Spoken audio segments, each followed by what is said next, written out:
السلام علیکم ورحمۃ اللہ وبرکاتہ، نحمده ونصلی علی رسولہ الکریم، اما بعد فاعوذ باللہ من الشیطان الرجیم، بسم اللہ الرحمن الرحیم، رب اشرح لی صدری ویسر لی امری واحلل عقدۃ من لسانی یفقہوا قولی۔ ہم نے اس سے پہلے قیامت کی نشانیوں کے بارے میں پڑھا، اب ہم قیامت کے واقع ہونے کے بارے میں، قیامت کے دن کے حالات کے بارے میں پڑھیں گے۔ اس کی یاد دہانی ہم سب کے لیے بہت ضروری ہے، کیونکہ ہم سب کو اس سے واسطہ پیش آنے والا ہے۔ قرآن مجید میں قیامت کے نام سے ایک سورت بھی ہے، سورۃ القیامہ، اور اس سورت میں اللہ سبحانہ وتعالی قیامت کے واقع ہونے پر، قیامت کے دن پر قسم کھاتے ہیں۔ ارشاد باری تعالی ہے، بسم اللہ الرحمن الرحیم، لا اقسم بیوم القیامہ ولا اقسم بالنفس اللوامہ، ایحسب الانسان ان لن نجمع عظامہ، بلی قادرین علی ان نسوی بنانہ، بل یرید الانسان لیفجر امامہ، یسأل ایان یوم القیامہ، فإذا برق البصر وخسف القمر وجمع الشمس والقمر، یقول الانسان یومئذ أین المفر، کلا لا وزر إلی ربک یومئذ المستقر۔ نہیں میں قیامت کے دن کی قسم کھاتا ہوں، اور نہیں میں بہت ملامت کرنے والے نفس کی قسم کھاتا ہوں۔ کیا انسان گمان کرتا ہے کہ بے شک ہم کبھی اس کی ہڈیاں اکٹھی نہیں کریں گے؟ کیوں نہیں، ہم انہیں اکٹھا کریں گے، اس حال میں کہ ہم قادر ہیں کہ اس کی انگلیوں کے پورے درست کر کے بنا دیں۔ بلکہ انسان چاہتا ہے کہ اپنے آگے آنے والے دنوں میں بھی نافرمانی کرتا رہے۔ وہ پوچھتا ہے اٹھ کھڑے ہونے کا دن کب ہوگا، پھر جب آنکھ پتھرا جائے گی اور چاند گہنا جائے گا اور سورج اور چاند اکٹھے کر دیے جائیں گے، اور انسان اس دن کہے گا کہ بھاگنے کی جگہ کہاں ہے؟ ہرگز نہیں، پناہ کی جگہ کوئی نہیں، اس دن تیرے رب ہی کی طرف جا ٹھہرنا ہے۔ یعنی قیامت کا دن رب کی ملاقات کا دن ہے۔ تو اللہ سبحانہ وتعالیٰ نے اس دن کی قسم کھائی ہے، اور قرآن مجید میں مختلف چیزوں پر اللہ تعالیٰ نے قسمیں کھائی ہیں جو اس بات کی علامت ہے کہ ان کے ساتھ کوئی خاص نشانی ہے، کوئی خاص واقعہ منسلک ہے جس کی طرف ہم سب کو توجہ کرنی چاہیے۔ تو ہم دیکھیں گے کہ انسان کا واسطہ اس دن کس صورتحال سے ہوگا، اور کیا کچھ کائنات پر بیت جائے گی، اور انسان کی کیفیت کیا ہوگی۔ جب بے قرار کر دینے والے زلزلے برپا ہوں گے تو انسان پکار اٹھے گا، این المفر، کہ میں کہاں بھاگ کر جاؤں۔ قیامت کے دن کی ہولناکیوں کو دیکھ کر انسان حیران و پریشان ہو جائے گا، اور اسے بتایا جائے گا کہ پناہ کی کوئی جگہ نہیں ہے، آج تو رب کے سامنے جا کے کھڑے ہونا ہے، آج تو رب سے ملاقات کا دن ہے، جس نے پیدا کیا، جس نے ساری نعمتیں دی، اور جس نے ہدایت کے لیے پیغمبر بھیجے، اور جس کی طرف واپس لوٹ جانے کا سبق انہوں نے دیا۔ آج اس ملاقات کے لیے جس نے تیاری کی وہی کامیاب ہے، اور جس نے اس دن کی ملاقات کو بھلائے رکھا اس کے لیے ناکامی ہے۔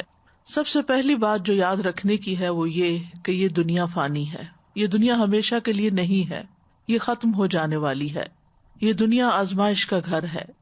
سورۃ الکہف میں اللہ تعالیٰ فرماتے ہیں، انا جعلنا ما علی الارض زینۃ لہا لنبلوہم ایہم احسن عملا وانا لجاعلون ما علیہا صعیدا جرزا۔ جو کچھ زمین پر موجود ہے اسے ہم نے اس کی زینت بنا دیا ہے، یعنی زمین کی خوبصورتی ہے وہ۔ کیوں؟ تاکہ ہم انہیں آزمائیں کہ ان میں سے اچھے عمل کون کرتا ہے۔ یہ جو کچھ زمین پر ہے ہم اسے ایک چٹیل میدان بنا دینے والے ہیں۔ آج یہ جو سرسبز درخت نظر آتے ہیں، باغ و بہار نظر آتی ہے، زمین پر پہاڑ نظر آتے ہیں، سمندر ہیں، جھیلیں ہیں، انسان ہیں، بڑی بڑی عمارتیں ہیں، بڑے بڑے مانیومنٹس ہیں، یہ تمام کی تمام چیزیں بالکل مٹ جائیں گی اور زمین ایک صاف چٹیل میدان کی طرح ہو جائے گی. ہر چیز فنا ہونے والی ہے. کل من علیہا فان ویبقى وجہ ربک ذی الجلال والاکرام. سورۃ القصص میں آتا ہے کل شیء ہالک الا وجہہ لہ الحکم والیہ ترجعون. ہر چیز ہلاک ہونے والی ہے سوائے اس کے چہرے کے، اسی کے لیے حکم ہے اور اسی کی طرف تم لوٹائے جاؤ گے. یعنی فیصلہ بھی اسی کا ہے، واپسی بھی اسی کی طرف ہے. جہاں تک دنیا کی زندگی کا تعلق ہے تو اس کی مثال قرآن مجید میں ایک کھیتی سے دی گئی ہے کہ جیسے آسمان سے پانی برسے اور وہ زمین کی نباتات کے ساتھ گھل مل جائے اور پھر زمین سرسبز ہو جائے اور پھر اس کے بعد خشک ہو جائے اور چورا بن کر رہ جائے جسے ہوائیں اڑائے لیے پھریں. تو اللہ ہر چیز پر پوری قدرت رکھنے والا ہے. سورۃ یونس میں فرمایا دنیا کی زندگی کی مثال تو ایسے ہے جیسے ہم نے آسمان سے پانی برسایا جس سے زمین کی نباتات خوب گھنی ہو گئی، جس سے انسان بھی کھاتے ہیں اور چوپائے بھی، حتیٰ کہ زمین پر اپنی بہار آ گئی اور خوشنما معلوم ہونے لگی اور کھیتی کے مالکوں کو یقین ہو گیا کہ وہ اس پیداوار سے فائدہ اٹھانے پہ قادر ہیں. تو یکا یک رات کو یا دن کو ہمارا حکم آ پہنچا تو ہم نے اس کو کٹی ہوئی کھیتی کی طرح بنا دیا. یعنی ایک ہوا چلتی ہے اور درختوں کا رنگ جو ہے وہ پیلا پڑ جاتا ہے اور پیلے سے پھر پتے گرنے لگتے ہیں اور پھر ہر چیز فنا ہو کر رہ جاتی ہے. تو کٹی ہوئی کھیتی کی طرح سب کچھ ہو گیا جیسے کل وہاں کچھ تھا ہی نہیں. یعنی اس طرح ہر موسم خزاں میں ہم یہ نظارہ دیکھتے ہیں کہ ایک دم سارا سبزہ چلا جاتا ہے اور یوں لگتا ہے جیسے یہاں کبھی کچھ اگا ہی نہ تھا. اسی طرح ہم اپنی آیات ان لوگوں کے لیے تفصیل سے بیان کرتے ہیں کہ وہ غور و فکر کریں. یعنی ان موسموں سے، ان تبدیلیوں سے ہم سب کو سبق لینا چاہیے، عبرت حاصل کرنی چاہیے کہ ایک دن آئے گا کہ جب یہ سب کچھ ختم ہوگا تو پھر دوبارہ یہاں کچھ بھی پیدا نہیں ہوگا. دنیا کی زندگی کو قرآن مجید میں دھوکے کا سامان کہا گیا. وَمَا الْحَيَاةُ الدُّنْيَا إِلَّا مَتَاعُ الْغُرُورِ.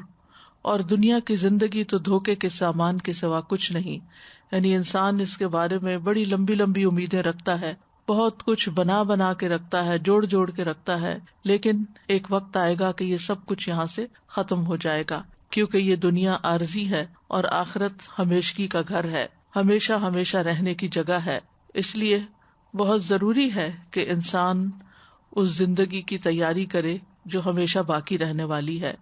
علی بن ابی طالب کہتے ہیں کہ دنیا پیٹ پھیر کر جا رہی ہے اور آخرت سامنے آ رہی ہے اور ان دونوں میں سے ہر ایک کے چاہنے والے ہیں. یعنی کچھ دنیا میں کھبے ہوئے ہیں، دنیا سے محبت رکھتے ہیں اور اسی کے لیے اپنی ساری محنت لگا رہے ہیں، اور کچھ آخرت کے چاہنے والے ہیں. بس تم آخرت کے چاہنے والے بنو، دنیا کے چاہنے والے نہ بنو، کیونکہ آج تو عمل کا موقع ہے اور حساب نہیں ہے، اور کل حساب ہوگا اور عمل کا موقع باقی نہیں رہے گا. فضیل بن ایاز کہتے ہیں اگر دنیا سونے کی ہوتی، گولڈ کی، جس کے لیے فنا ہو جانا ہوتا، اور آخرت مٹی کی ٹھیکریوں کی ہوتی جس کو باقی رہنا ہوتا، تو ہمیں چاہیے کہ اس فنا ہونے والے سونے کی بجائے باقی رہنے والی ٹھیکریوں کو اختیار کر لیں. لیکن اب تو معاملہ بالکل ہی برعکس ہے. دنیا تو ایک ٹھیکری جیسی بھی نہیں ہے، مچھر کے پر برابر بھی نہیں ہے، اور آخرت ہمیشہ باقی رہنے والی ہے. اور اس کے ساتھ ساتھ اگر انسان جنت میں جاتا ہے تو وہ کہیں زیادہ قیمتی ہے. تو اس لیے عقل مند انسان وہی ہے جو باقی رہنے والی کو ترجیح دے اور اس میں بھی جو قیمتی ہے اس کو. تو اللہ سبحانہ وتعالیٰ نے جب سے یہ دنیا بنائی اس وقت سے اس کے خاتمے کا وقت بھی مقرر کر دیا. جیسے ہر پیدا ہونے والی مخلوق کے خاتمے کا ایک وقت ہے، اسی طرح اس پوری دنیا کے خاتمے کا بھی ایک وقت مقرر ہے. اور جب وہ خاتمہ ہوگا تو قیامت کا آغاز ہو جائے گا. یعنی یہ بساط لپیٹ دی جائے گی اور ایک نئی کھل جائے گی، زمین و آسمان میں تبدیلی آ جائے گی.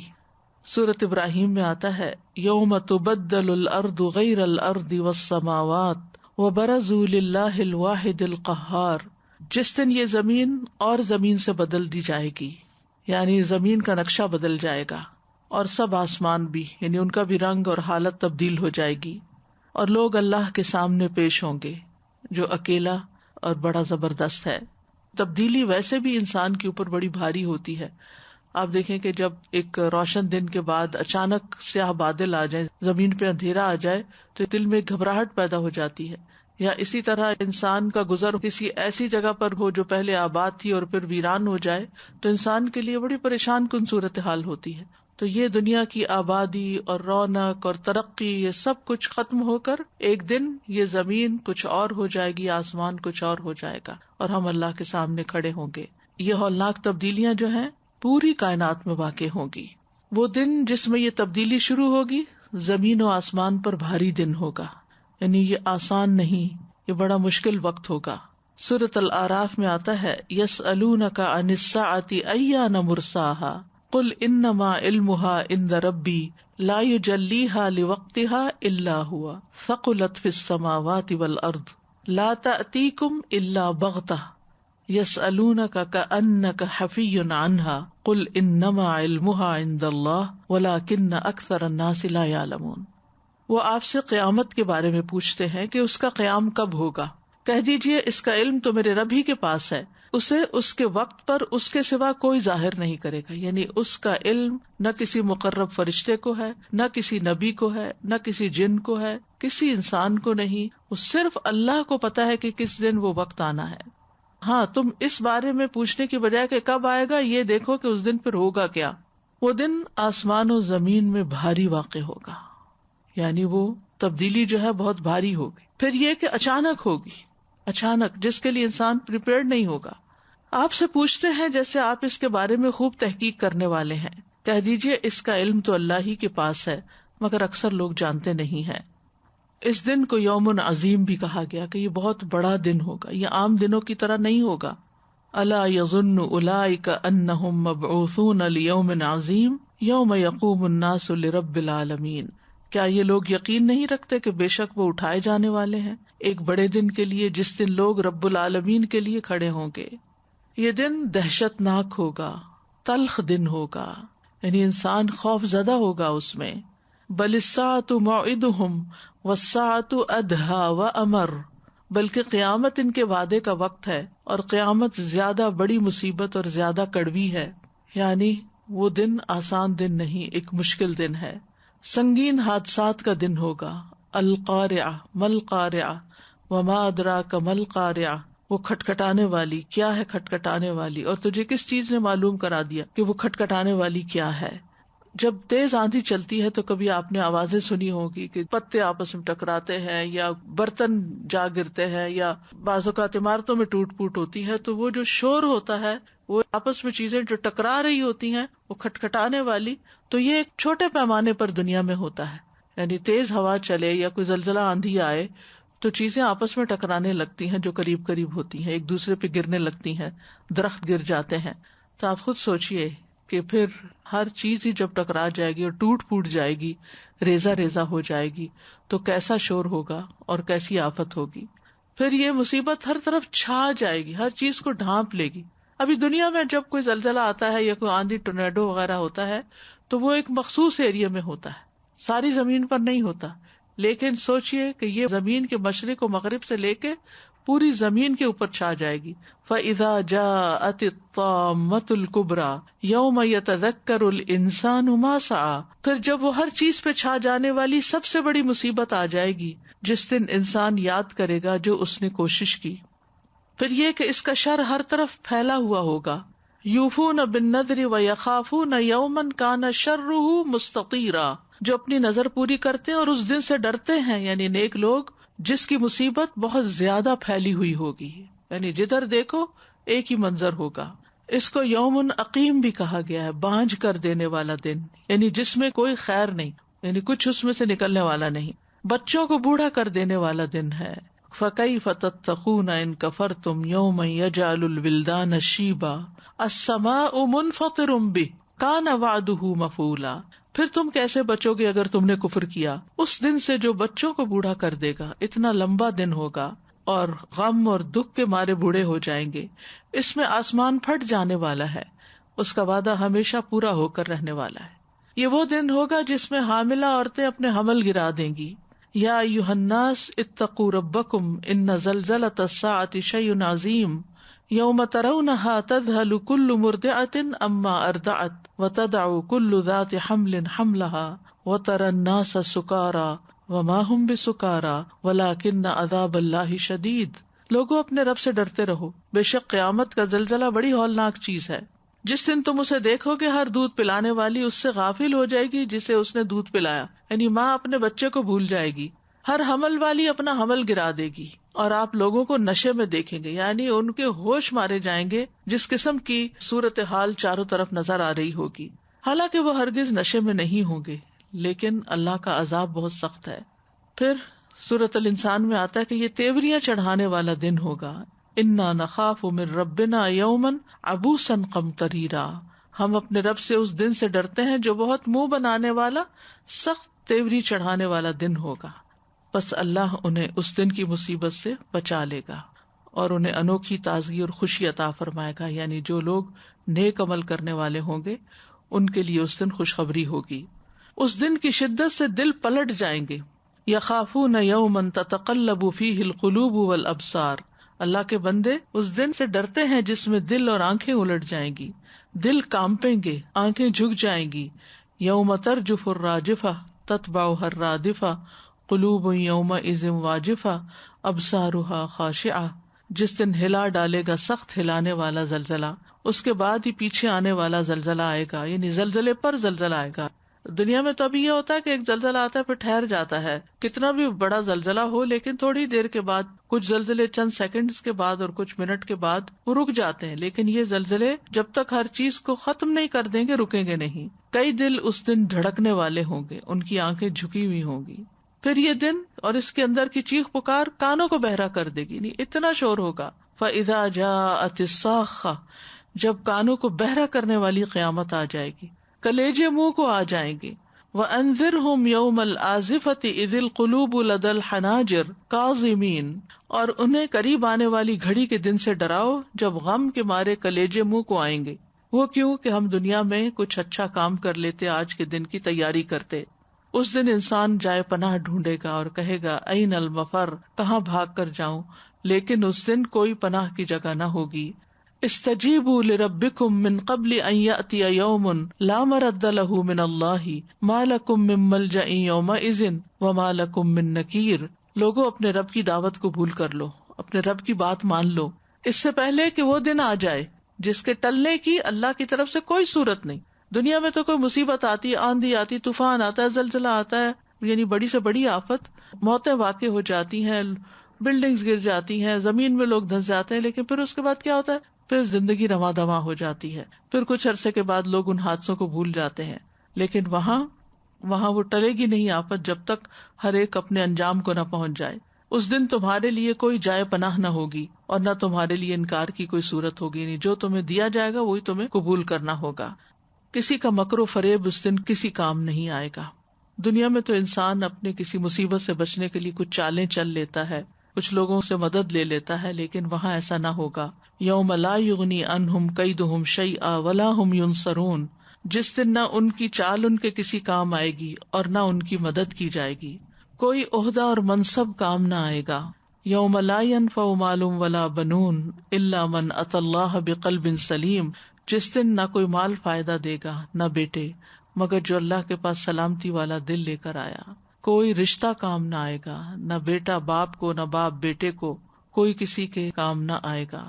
یا ایھا الناس اتقوا ربکم واخشوا یوما لا یجزی والد عن ولدہ ولا مولود هو جاز عن والدہ شیئا ان وعد اللہ حق فلا تغرنکم الحیاۃ الدنیا ولا یغرنکم باللہ الغرور. اے لوگو اپنے رب سے ڈرو اور اس دن سے ڈرو کہ نہ باپ اپنے بیٹے کے کام آئے گا اور نہ کوئی بیٹا ہی ایسا ہوگا جو اپنے باپ کے کسی کام آنے والا ہو. یقیناً اللہ کا وعدہ سچ ہے. تو کہیں دنیا کی زندگی تمہیں دھوکے میں نہ ڈال دے اور کہیں وہ دغا باز اللہ کے بارے میں تمہیں دھوکا نہ دے جائے.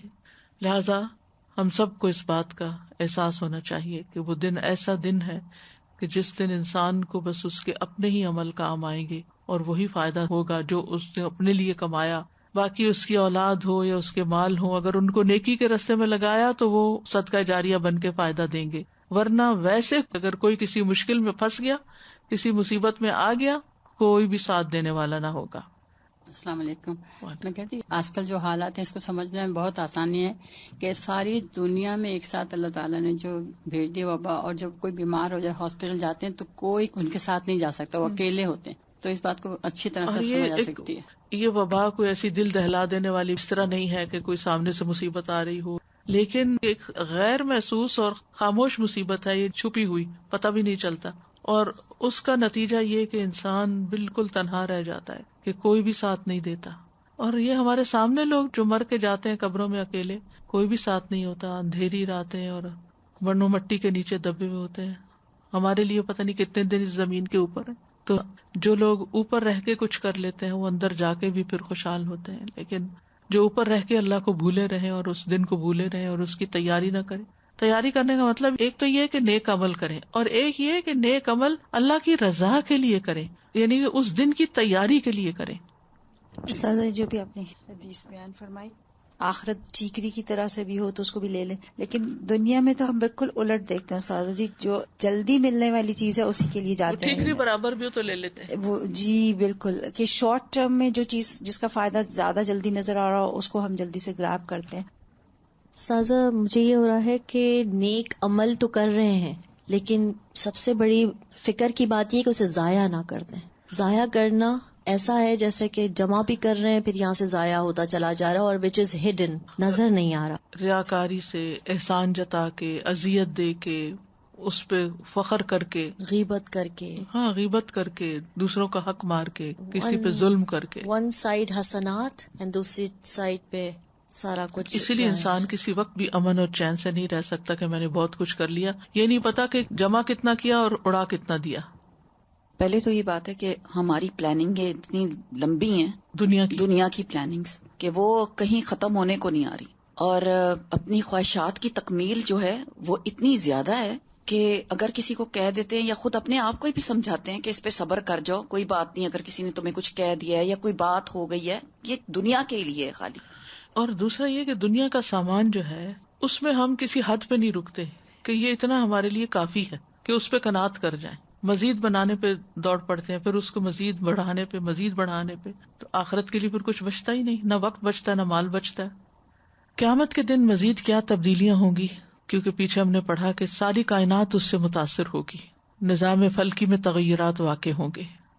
آسمان کی حالت کے بارے میں آتا ہے کہ آسمان لرزے گا، یوم تمور السماء مورا، آسمان کا رنگ بدل جائے گا.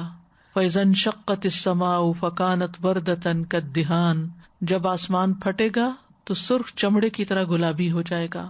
سورۃ انفطار میں آتا ہے اذا السماء انفطرت، جب آسمان پھٹ جائے گا.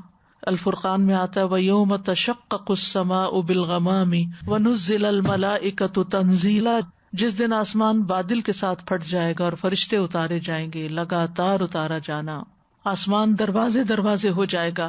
سورۃ النبا میں آتا ہے وَفُتِحَتِ السَّمَاءُ فَكَانَتْ أَبْوَابًا، اور آسمان کھولا جائے گا تو وہ دروازے دروازے ہو جائے گا.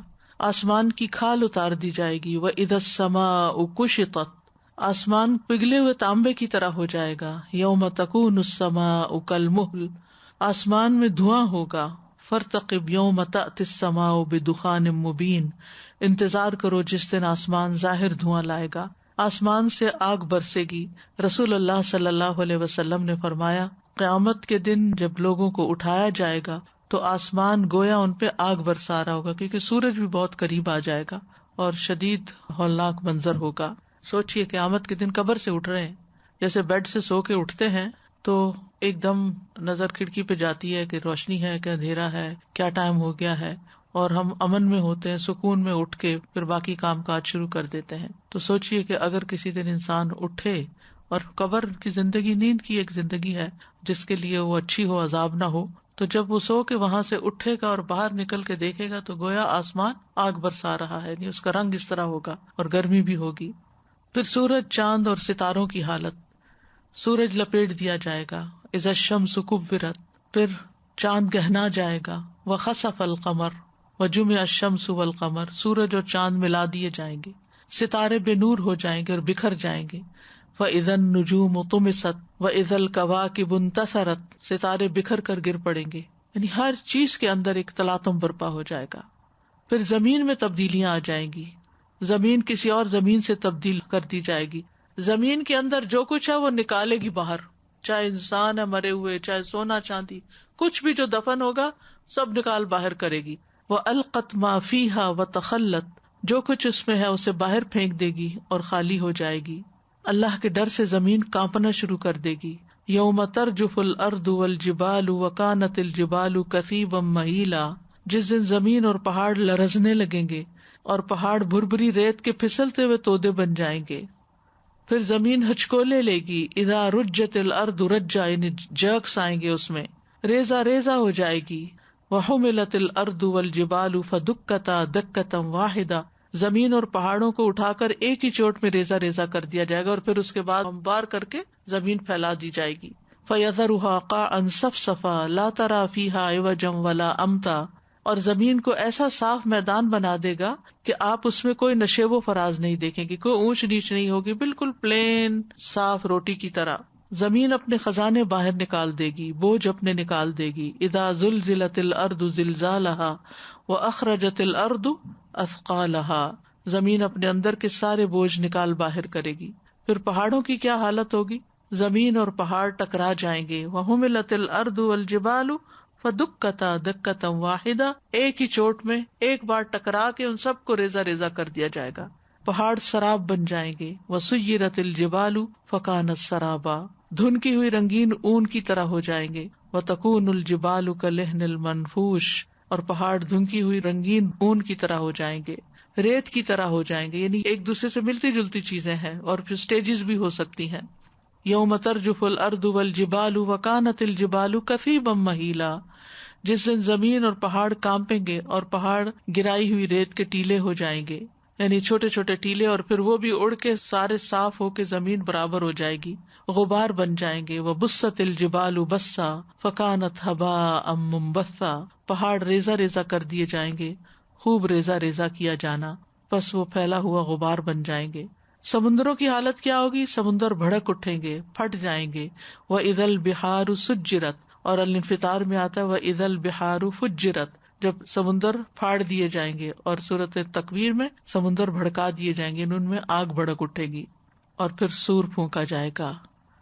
یعنی آخرت پر ایمان لانے میں جو چیز ہمیں بتائی گئی ہے وہ یہ کہ جتنے بھی انسان دنیا میں زندہ ہوں گے وہ پہلا سور پھونکنے پر بے ہوش ہو کر گر جائیں گے، مر جائیں گے. اور دوسرا سور جب پھونکا جائے گا تو سب زمین کے اوپر والے بھی اور زمین کے اندر والے بھی وہ سب نکل کر کھڑے ہو جائیں گے. وَنُفِخَ فِي الصُّورِ ذَلِكَ يَوْمُ الْوَعِيدِ، اور سور میں پھونکا جائے گا، یہی عذاب کے وعدے کا دن ہے. اور پہلا سور پھونکنے پر سب کچھ ختم ہوگا.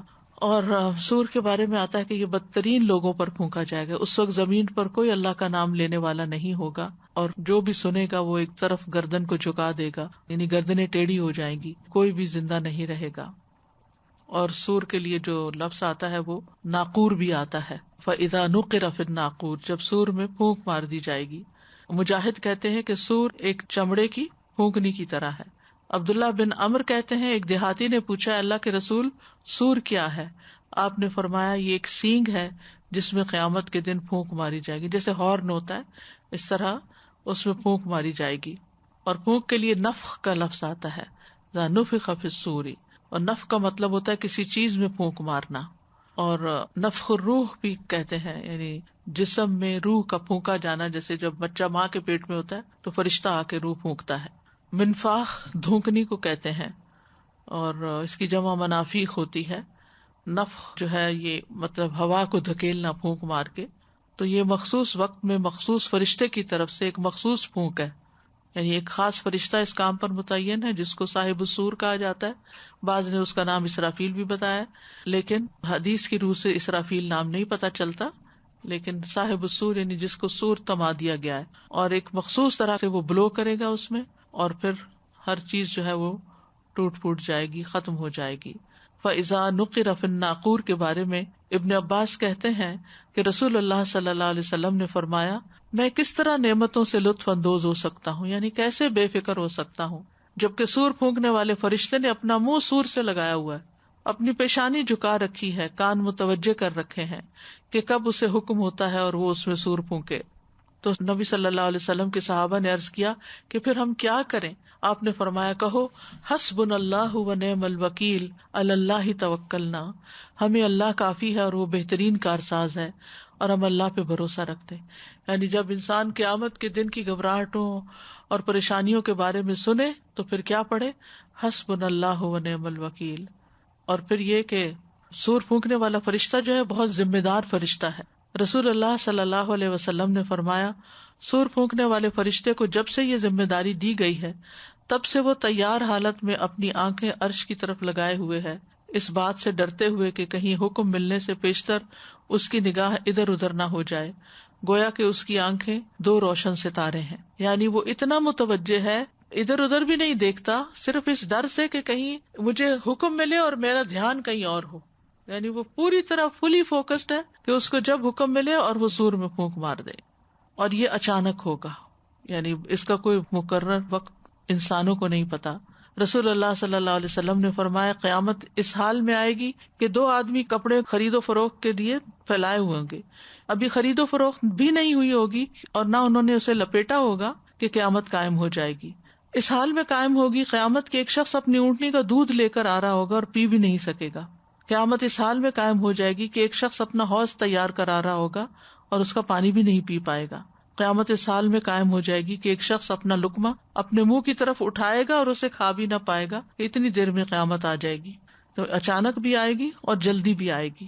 اور جمعہ کے دن سور پھونکا جائے گا اور بے ہوشی طاری کی جائے گی.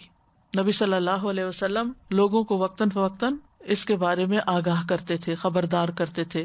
سنن ترمذی کی روایت ہے، ابی ابن کعب کہتے ہیں جب رات کا تہائی حصہ گزر جاتا، یعنی 1/3 نکل جاتا، تو رسول اللہ صلی اللہ علیہ وسلم اٹھ کھڑے ہوتے اور فرماتے لوگو اللہ کو یاد کرو، اللہ کو یاد کرو، سور کا وقت آ گیا ہے.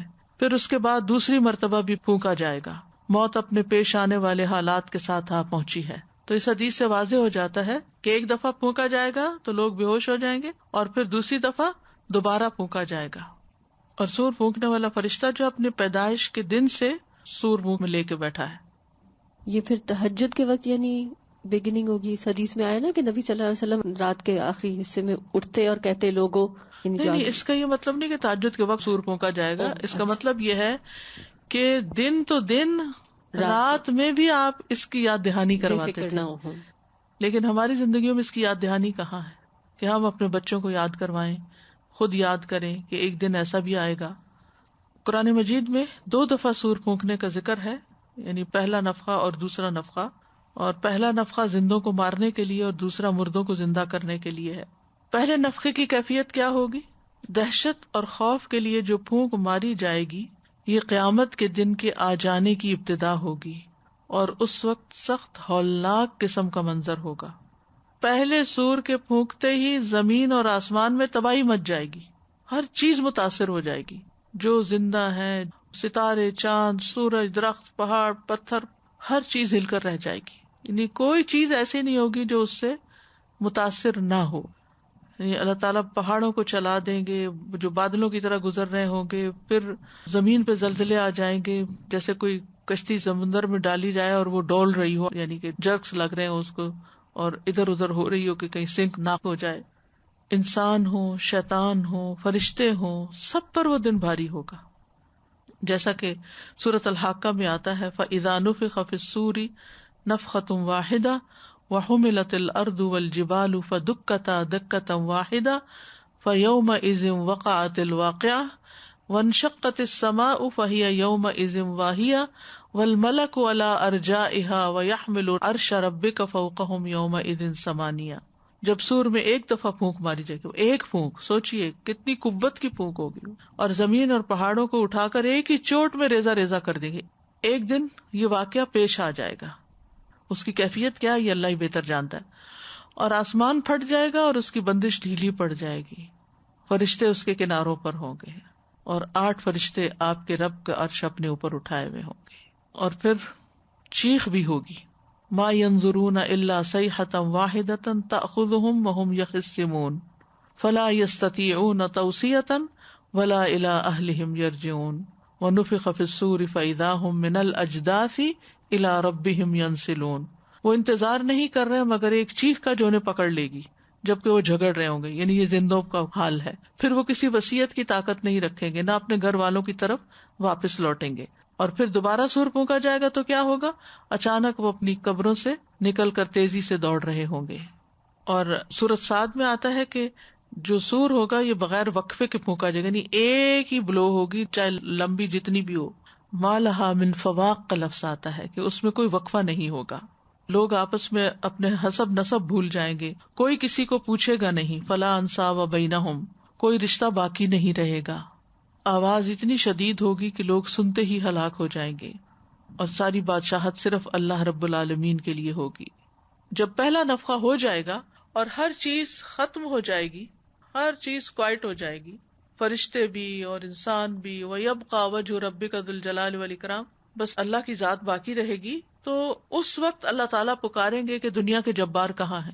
عبداللہ ابن عمر کہتے ہیں کہ رسول اللہ صلی اللہ علیہ وسلم نے فرمایا، قیامت کے دن اللہ عز و جل آسمانوں کو لپیٹ لے گا، پھر انہیں اپنے دائیں ہاتھ میں لے کر فرمائے گا میں بادشاہ ہوں، کہاں ہے جبار، کہاں ہے تکبر کرنے والے.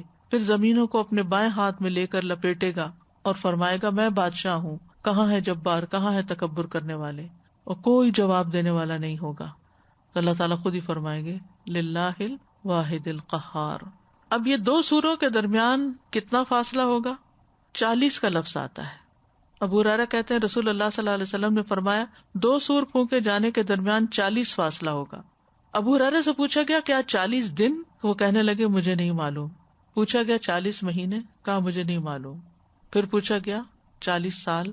کہا مجھے نہیں معلوم. یعنی یہ نبی صلی اللہ علیہ وسلم نے بھی نہیں بتایا اور پھر ابو ہریرہ نے بھی آگے کسی کو نہیں بتایا. استغفر اللہ. یہ اللہ کی شان ہے نا، صرف اللہ کی ذات باقی رہے گی اور کوئی باقی نہیں رہے گا. اسی لیے وہ الحی ہے، القیوم، کہ جو ہمیشہ سے زندہ ہے اور ہمیشہ زندہ رہے گا. لا تأخذہ سنۃ ولا نوم، اس کو تو نیند اور اونگ بھی نہیں آتی. تو دوسرا سور جو ہے یہ لوگوں کو جمع کرنے کے لیے پھونکا جائے گا. وَتَرَكْنَا بَعْدَهُمْ يَوْمَئِذٍ يَمُوجُ فِي بَعْضٍ وَنُفِخَ فِي الصُّورِ فَجَمَعْنَاهُمْ جَمْعًا. اور اس دن ہم ان کے بعض کو چھوڑ دیں گے، وہ ایک دوسرے سے گتھم گتھا ہوں گے، اور سور میں پھونکا جائے گا تو ہم ان کو جمع کر لیں گے، پوری طرح جمع کرنا. کوئی ایک انسان بھی کہیں نہیں چھپ سکے گا. وَنُفِخَ فِي الصُّورِ فَإِذَا هُم مِّنَ الْأَجْدَاثِ إِلَىٰ رَبِّهِمْ يَنسِلُونَ. سب اپنے رب کی طرف تیزی سے دوڑ رہے ہوں گے. سورۃ طٰہٰ میں آتا ہے یوم ينفخ فی الصور ونحشر المجرمین یومئذ زرقا. جس دن سور میں پھونکا جائے گا اور ہم مجرموں کو اس دن اس حال میں اکٹھا کریں گے کہ نیلی آنکھوں والے ہوں گے. ایک ڈانٹ سے سب کو دوبارہ اٹھا دیا جائے گا. وَإِنَّمَا هِيَ زَجْرَةٌ وَاحِدَةٌ فَإِذَا هُمْ بِالسَّاهِرَةِ وَقَالُوا يَا وَيْلَنَا هَذَا يَوْمُ الدِّينِ. سورۃ صافات میں آتا ہے فَإِنَّمَا هِيَ زَجْرَةٌ وَاحِدَةٌ فَإِذَا هُمْ يَنظُرُونَ وَقَالُوا يَا وَيْلَنَا هَذَا يَوْمُ الدِّينِ. اور سورۃ النازعات میں دوسری طرح آتا ہے وہ ایک ہی ڈانٹ ہوگی تو یکا یک وہ دیکھ رہے ہوں گے اور کہیں گے ہائے ہماری بربادی، یہ تو جزا کا دن ہے. لوگ گروہ در گروہ اٹھیں گے، زمین کی تہوں کے اندر لوگ مر کے دفن ہیں اور لیئرز پہ لیئرز ہیں لوگوں کی اور برباد شدہ بستیوں کی جو زمین کے اندر دھس گئی، اور پھر اس کے اوپر ایک اور آبادی آئی، پھر اس پہ عذاب آیا، پھر اس کے اوپر ایک اور آبادی آئی. تو معلوم نہیں زمین نے اپنے اندر کیسے کیسے راز چھپائے ہوئے ہیں. اور جب ایک ہی چیخ آئے گی سب بھی اٹھ جائیں گے گروہ در گروہ. یوم ينفخ فی الصور فتأتون افواجا. جس دن سور میں پھونکا جائے گا تو تم فوج در فوج آؤ گے. دوسری بار سور پھونکنے سے پہلے بارش بھی ہوگی. عبداللہ ابن عمر کہتے ہیں میں نے رسول اللہ صلی اللہ علیہ وسلم کو فرماتے ہوئے سنا پہلی بار سور پھونکنے کے بعد لوگ بے ہوش ہو جائیں گے، پھر اللہ ایک بارش نازل فرمائے گا جو ایک پھوار کی طرح ہوگی یا سائے کی طرح ہوگی. شک کرنے والے نعمان بن سالم ہے کہ یہ پھوار ہے یا سایہ ہے. اس سے انسانوں کے جسم اگائیں گے. پھر سور میں دوسری بار پھونک ماری جائے گی تو سب لوگ کھڑے ہوئے دیکھ رہے ہوں گے، یعنی ایک دم اٹھ جائیں گے. یعنی وہ جو بیچ کا 40 کا عرصہ ہے اس میں کچھ تبدیلیاں آ رہی ہوں گی، جس میں سے ایک بارش آئے گی، وہ بارش لوگوں کے جسموں تک پہنچ جائے گی اور لوگ جیسے اگائیں گے زمین سے، جیسے پودے اگتے ہیں. قرآن مجید میں بہت دفعہ یہ مثال بیان کی گئی ہے کہ قیامت کے دن لوگوں کا اٹھنا زمین سے کھیت کے اگنے کی طرح ہے. انسان اپنی ریڑھ کی ہڈی سے دوبارہ اٹھایا جائے گا. حدیث میں آتا ہے انسان کا ہر حصہ گل جائے گا سوائے ریڑھ کی ہڈی کے، اور اس سے قیامت کے دن تمام مخلوق دوبارہ بنائی جائے گی، یعنی وہ بیج کی طرح ہے جس سے دوبارہ پورا جسم بن جائے گا. سب سے پہلے ہوش میں آنے والے رسول اللہ صلی اللہ علیہ وسلم نے فرمایا دوسری بار سور پھونکنے کے بعد سب سے پہلے سر اٹھانے والوں میں سے میں ہوں گا، یعنی نبی صلی اللہ علیہ وسلم سب سے پہلے اٹھیں گے. میں دیکھوں گا کہ موسیٰ اس وقت عرش سے لگے کھڑے ہوں گے. میں نہیں جانتا کہ وہ پہلے ہی اس طرح ہوں گے یا سور پھونکے جانے کے بعد ہوش میں آ گئے ہوں گے. سب سے پہلے نبی صلی اللہ علیہ وسلم کی قبر شق ہوگی. نبی صلی اللہ علیہ وسلم نے فرمایا قیامت کے دن میں ہی تمام اولاد آدم کا سردار ہوں گا. سب سے پہلے زمین مجھ سے ہی شق ہوگی، یعنی آپ کی قبر سب سے پہلے کھلے گی اور پھر اس کے بعد باقی لوگوں کی کھلیں گی اور لوگ اللہ رب العالمین کے حضور کھڑے ہو جائیں گے.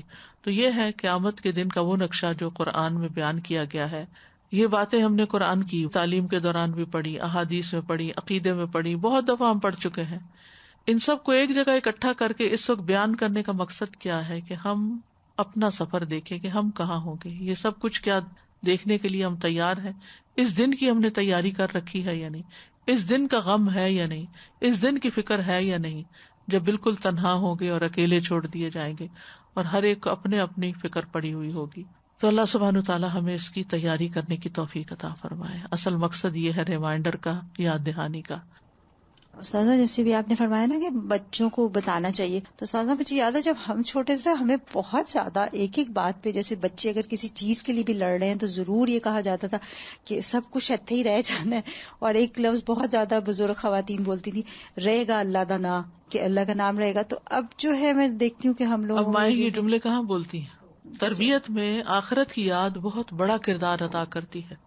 ہم ان کو ان کی دنیا سے ڈراتے رہتے ہیں، تم پڑھو گے نہیں تو تمہاری نوکری نہیں ہوگی، تو تمہاری شادی نہیں ہوگی، تو تمہارا کیا بنے گا. اور ہمارا حقیقی غم بھی بچوں کی دنیا ہی ہے، ان کی آخرت کیا ہوگی وہ ہمارا غم نہیں ہے.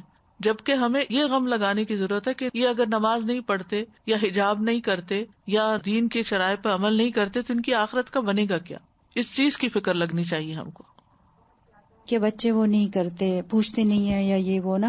تو اس میں مجھے لگ رہا تھا کہ بجائے اپنی ذات کو انوالو کرنے کے اگر ہم یہی تربیت ان کی آخرت کے حوالے سے پوچھنے بھی لگ جائیں گے. جی یہی مجھے جب ہم بچوں کے اندر آخرت کی فکر ڈالیں گے تو وہ اللہ کی خاطر آپ کا بھی خیال رکھیں گے. ایگزیکٹلی مجھے یہی لگتا ہے کہ یہاں بھی ہم جو ہے نا پیچھے رہ جاتے ہیں، یہاں بھی ہم اپنا ہی ہم اور غم اور اپنے ہی وہ احسانات جتانے بیٹھ جاتے ہیں. تو اس وقت بھی ان کو بتانا چاہیے کہ یہ آخرت کی یعنی کسی کے بھی حال، کسی کے بھی اعمال درست نہیں ہو سکتے جب تک کہ وہ آخرت پر صرف یقین ہی نہ رکھے بلکہ اس کو عملی زندگی میں اس کا حصہ نہ شمار کرے اور اس کی خاطر نیک کام نہ کرے. مجھے خیال آ رہا تھا کہ اللہ سبحانہ تعالیٰ کی کتنی حکمت ہے.